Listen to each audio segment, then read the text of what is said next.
প্রসঙ্গে আবারও আসবো, কারণ বিহারের দিকে আজ আমাদের গোটা দিন নজর ছিল। কারণ রাজনৈতিক সমীকরণ, অন্যদিকে নীতিশের সিদ্ধান্ত কি হতে চলেছে।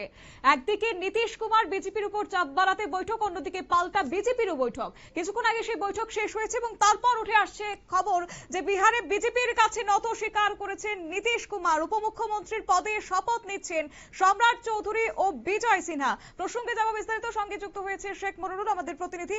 মনিরুল, তবে কি এবার স্পিকার পদ নিয়ে যে জল্পনা তৈরি হয়েছিল তার এবার অবসান ঘটলো, কি বলবে?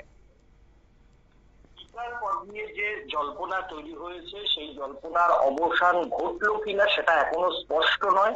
কারণ তোমার হচ্ছে বিধানসভার ভিতরে যে পরিষদীয় দলের বৈঠক, সেখানে এনডিএর পরিষদীয় বিধানসভার ভিতরে কে নেতা হবে সেই বৈঠকটা কিন্তু বিকেল 3:30 থেকে 3:30টার মধ্যে হবে। তবে সেই বৈঠক যতক্ষণ না কমপ্লিট হচ্ছে বা সম্পূর্ণ হচ্ছে ততক্ষণ পর্যন্ত এই জল্পনার অবসান হবে না। তবে এখন একটা বিষয় স্পষ্ট যে নীতিশ কুমার তিনি এক উপমুখ্যমন্ত্রী, মানে একজন নীতিশ কুমার মুখ্যমন্ত্রী এবং একজন উপমুখ্যমন্ত্রী চাই থাকবেন, এমনটাই কিন্তু প্রথমে রাজি ছিল। কিন্তু সেখান থেকে কিছুটা বিজেপির যে পরপর চাপ, সেই বিজেপির পরপর চাপের কাছে কিছুটা তিনি পিছু হটলেন। সেখানে এখনো পর্যন্ত জানা যাচ্ছে যে বিজয় কুমার সিনহা, যিনি গত বছর বিজেপির তোমার হচ্ছে উপমুখ্যমন্ত্রী ছিল, তিনি যেমন উপমুখ্যমন্ত্রী পদে শপথ নেবেন, তেমনি সম্রাট চৌধুরী বিহারের রাজনীতিতে বিজেপির মধ্যে যিনি প্রবল ভাবে নীতিশ কুমার বিরোধী বলে পরিচিত এবং অমিত শাহর খুব কেন্দ্রীয় স্বরাষ্ট্রমন্ত্রী অমিত শাহর খুব ঘনিষ্ঠ লোক, এবং তিনিও কিন্তু উপমুখ্যমন্ত্রী পদে শপথ নিতেন।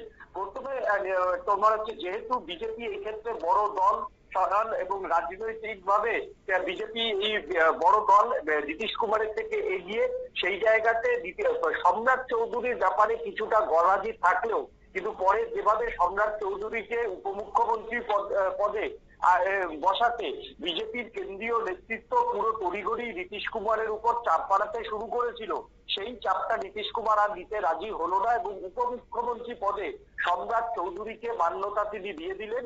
এবং তার সঙ্গে তিনিও এই দুই মুখ্যমন্ত্রী তারাও শপথ নেবেন। এখন বিকেল যে 3:30টার বৈঠক, সেই 3:30টার বৈঠকে স্পষ্ট হয়ে যাবে যে বিজেপির পরিষদীয় দলনেতা অর্থাৎ বিধানসভার পরিষদীয় দলনেতা কে হচ্ছেন।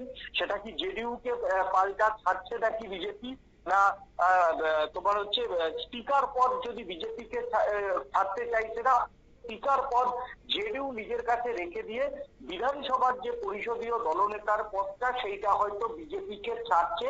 আজকের যে দুই দলের বৈঠকের অভাসূত্র মোটামুটি এমনটাই। তবে শেষ কথা বলার সময় হয়ে আসেনি, সেটা বিকেল 3:30টার সময় বিহার বিধানসভার যে সেন্ট্রাল হল, যেখানে বিজেপি এবং তোমার হচ্ছে